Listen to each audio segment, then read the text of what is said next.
જેમાં પાઈ ચાર્ટની માહિતી છે. થોડી માહિતી સૌથી પહેલાં પાઈ ચાર્ટ વિશે આપી દઉં, પછી આપણે દાખલાની શરૂઆત કરીએ. સૌથી પહેલી વાત તમને એટલો ખ્યાલ હોવો જોઈએ કે આખું વર્તુળ એટલે કેટલા અંશનો ખૂણો કહેવાય. નેક્સ્ટ યર સાયન્સમાં તો ભણશો, આ વર્ષે મેથ્સમાં પણ જાણી લો કે આખું વર્તુળ એટલે 360 અંશનો ખૂણો કહેવાય. કેટલાકને પ્રશ્ન થાય કે વર્તુળ અને ખૂણો એ પણ પાછો 360 અંશનો કેવી રીતે? બહુ સિમ્પલ છે મિત્રો. જો હું કેન્દ્રમાંથી બે ત્રિજ્યા દોરી દઉં તો તમે નોર્મલી જોઈ શકશો કે આને 90 અંશનો કાટખૂણો કહેવાય.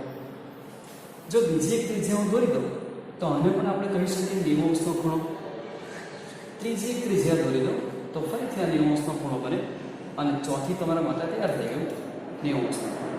તો આ ચાર ખૂણાને ભેગા કરો અને અહીંયાથી ખૂણો આપવાનું શરૂ કરો તો તમે કહી શકશો કે આખું વર્તુળ એટલે 360 અંશનો ખૂણો કહેવાય. વર્તુળ એટલે 360 અંશનો ખૂણો. જ્યારે પણ ખૂણાની વાત આવે ત્યારે યાદ કરવાનું કે વર્તુળ એટલે 360 અંશનો ખૂણો કહેવાય. બીજી વાત, પાઈ ચાર્ટ ડાયરામાં જ દોરવાનું છે, જેના માટે તમારે પરિકરનો ઉપયોગ કરવો પડશે.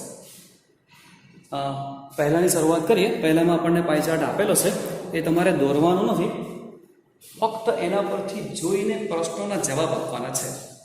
માહિતી કંઈક એવી છે કે આ પાઈ ચાર્ટમાં અલગ અલગ પ્રકારના સંગીત છે અને કેટલાક યુવાનોની મોજણી કરવામાં આવી. મોજણી મતલબ સર્વે, પૂછપરછ કરવામાં આવી કે કયા કયા પ્રકારનું સંગીત કોને ગમે છે. તો કંઈક હિસાબ આવવા મળ્યો. હળવું સંગીત 40% લોકોને ગમે છે, લોક સંગીત 30%ને ગમે છે, શાસ્ત્રીય સંગીત 10%ને અને અર્ધ શાસ્ત્રીય સંગીત 20% યુવાનોને ગમે છે. આ માહિતી છે, એના પરથી આપણે 3 પ્રશ્નોના જવાબ આપવાના છે. પહેલો સવાલ છે, 20 યુવાનો શાસ્ત્રીય સંગીત પસંદ કરે તો કેટલા યુવાનોની મોજણી કરી હતી? આટલા યુવાનોને શાસ્ત્રીય સંગીત ગમે છે, પણ પ્રશ્ન આવશે કે સર્વે કેટલા સ્ટુડન્ટનો જવાબ, કેટલા યુવાનો ની મોજણીનો સર્વે કરવામાં આવે. તો આપણે પદ મૂકવું પડશે કે કુલ. અચ્છા, અહીં જોઈ લેવાનું પહેલાં તો કે શાસ્ત્રીય સંગીત 10%ને ગમે છે. 20 યુવાનો શાસ્ત્રીય સંગીત પસંદ કરે છે, એ 10% છે. તો પદ મૂકી દેવાનું કે 10% યુવાનો કે જેમને શાસ્ત્રીય સંગીત ગમે છે, આ 10% યુવાનો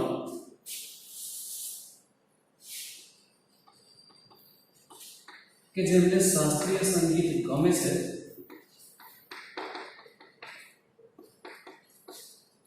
એવા કુલ યુવાનો આપણે કહી શકીએ 20. 10%ને ગમે છે એવા આપણને ખબર પડી ગઈ છે કે 20 છે કે જેને શાસ્ત્રીય સંગીત ગમે છે. તો હંમેશા ટકા 100 ગણાય, એ આપણે નાનપણથી ભણતા આવે છે. તો જ્યારે 100%ને કદાચ જો ગમતું હોત, માની લો કે 100%ને ગમે છે, તો કુલ યુવાનો કેટલા? આ રીતે તમારે પદ મૂકવું પડે. જ્યારે 10% યુવાનોને ગમતું હોય ત્યારે કુલ યુવાનો શાસ્ત્રીય સંગીતવાળા 20.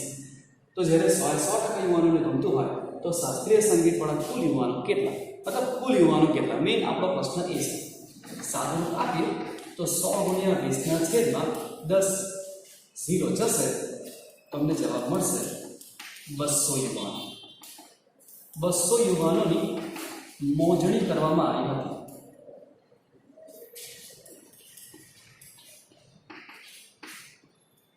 મોજણીનો મતલબ સર્વે, પૂછપરછ. 200 યુવાનોને આ વખત પૂછ્યું હશે કે ભાઈ તમને કયા પ્રકારનું સંગીત ગમે છે. એમનો ઓપ્શન આવ્યા હશે કે હળવું છે, લોક સંગીત, શાસ્ત્રીય, અર્ધ શાસ્ત્રીય. તો 200માંથી 20 યુવાનો એવા હતા કે જેમને શાસ્ત્રીય સંગીત ગમે છે. બીજો સવાલ છે કયા પ્રકારનું સંગીત મહત્તમ યુવાનો પસંદ કરે છે? મિત્રોમાં કોઈ ગણતરીની જરૂર નથી. 4માંથી જેના પર્સન્ટેજ વધારે દેખાય એ બધાને સૌથી વધારે ગમે છે એવું માની લેવાનું. હળવું સંગીત 40% લોકોને ગમે છે, તો જવાબ આપી દેવાનો. બીજા સવાલનો જવાબ હળવું સંગીત. બસ, ફક્ત શબ્દોમાં જવાબ પણ ચાલશે. ત્રીજો સવાલ છે, કોઈ કેસેટ કંપની જો આ સંગીતની સીડી તૈયાર કરે તો દરેક પ્રકારની કેટલી સીડી તૈયાર કરવી પડે? હળવા સંગીતની, લોક સંગીતની, શાસ્ત્રીય સંગીતની, અર્ધ શાસ્ત્રીય સંગીતની કેટલી સીડીઓ બનાવવી પડે કંપનીએ જો અલગ અલગ પ્રકારની બનાવી હોય તો દરેક પ્રકારના મતલબ 4 વખત અલગ અલગ ગણતરી તમારે કરવી પડશે. સૌથી પહેલા વાત કરીએ આપણે અર્ધ શાસ્ત્રીય સંગીતની. જો 20% છે પદ મૂકી દઈએ 100% હોય ત્યારે અર્ધશાસ્ત્રીય સંગીતની સીડી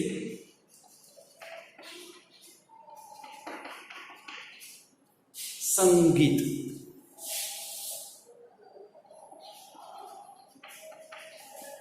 ની સીડી બનાવવી પડશે 20. તો જ્યારે 1000 સીડી હોય ત્યારે કેટલી સીડી બનાવવી પડે?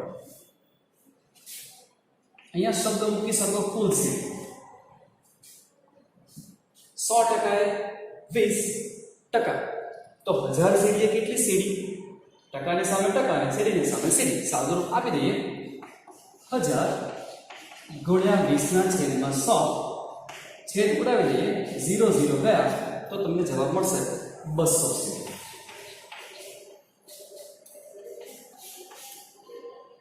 ધ્યાન રાખજો 200 સીડી શેની આવી?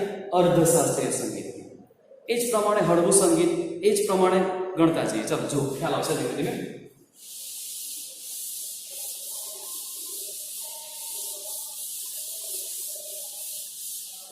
ત્રીજાનો બીજો પદ કુલ સીડી જ્યારે 100 હોય 100%. તો હવે શોધીએ આપણે શાસ્ત્રીય સંગીત.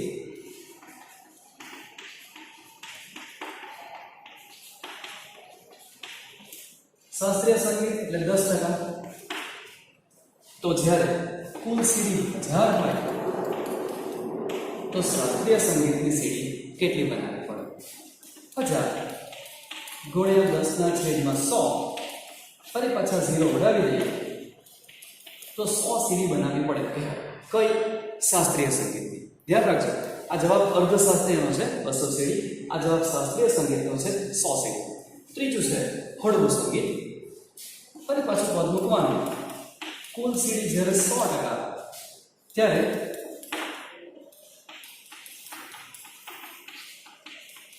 હળવું સંગીતની સીડી રકમમાં જોઈ લેવાનું. હળવું સંગીત એટલે 40%. તો જ્યારે 1000 સીડી બનાવવાની છે કંપનીને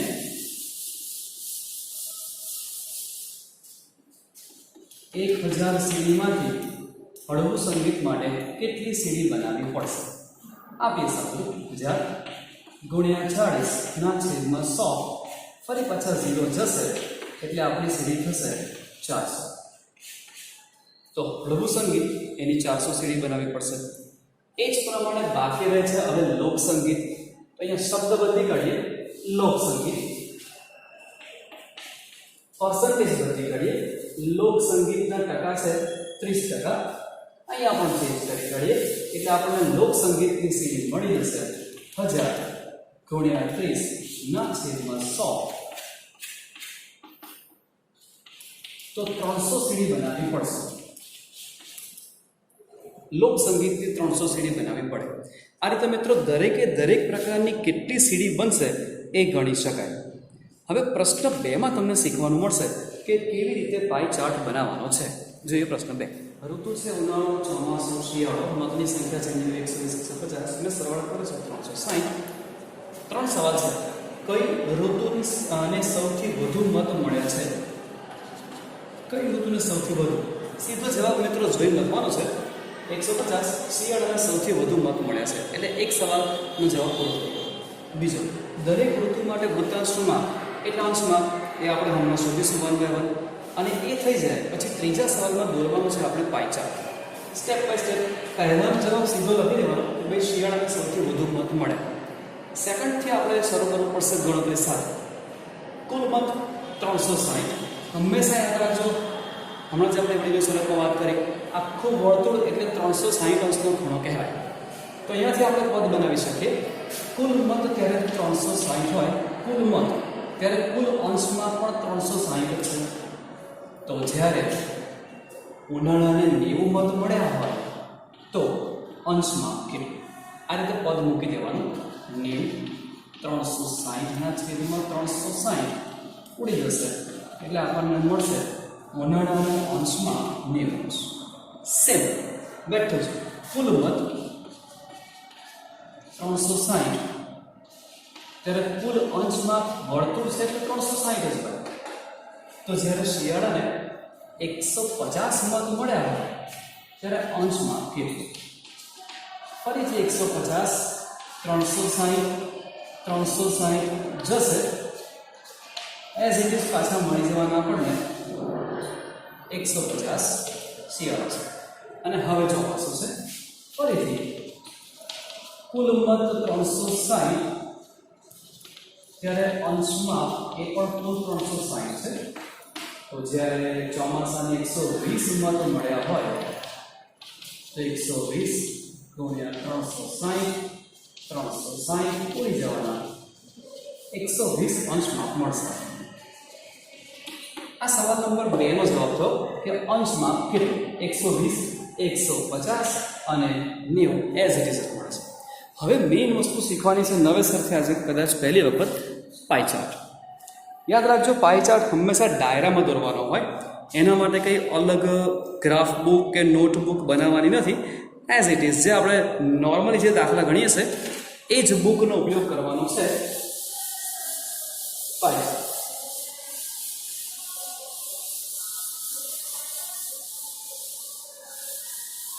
સૌથી પહેલાં દોરવું પડે મિત્રો વર્તુળ. વર્તુળ તમે અંદાજિત 3 થી 4 સેન્ટીમીટરનું દોરી શકો. 3 સેન્ટીમીટરનું થોડું નાનું લાગે તો 4 સેમીનું માપ લઈને પણ દોરી શકો અને આશરે દોરી દો તો પણ ચાલે, નો પ્રોબ્લેમ. તો સૌથી પહેલાં દોરી દેવાનું એક વર્તુળ. થોડું મોટું લઈ લઈએ.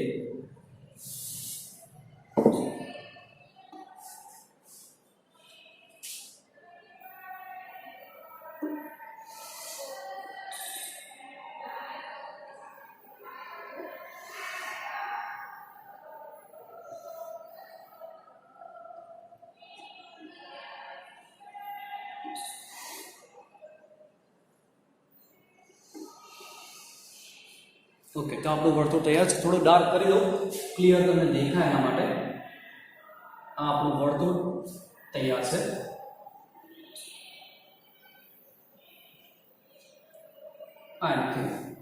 ત્રણ ખૂણા બનાવવાના છે, 90, 120 અને 150.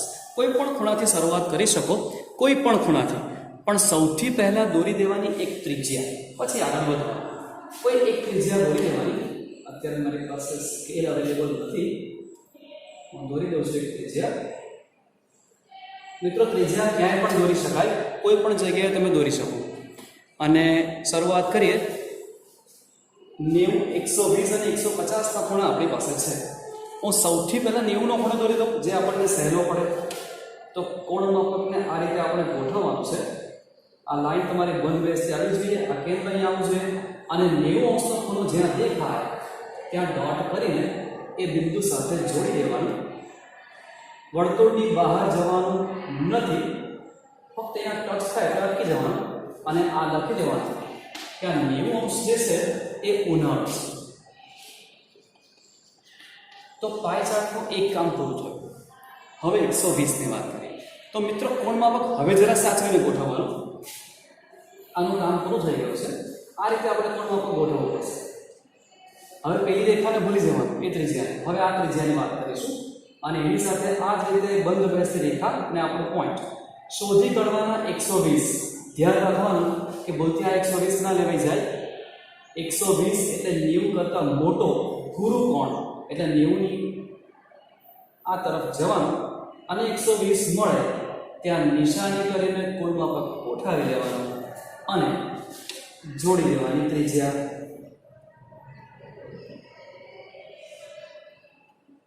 આ જે બન્યો 120 અંશનું છે આપણું ચોમાસ.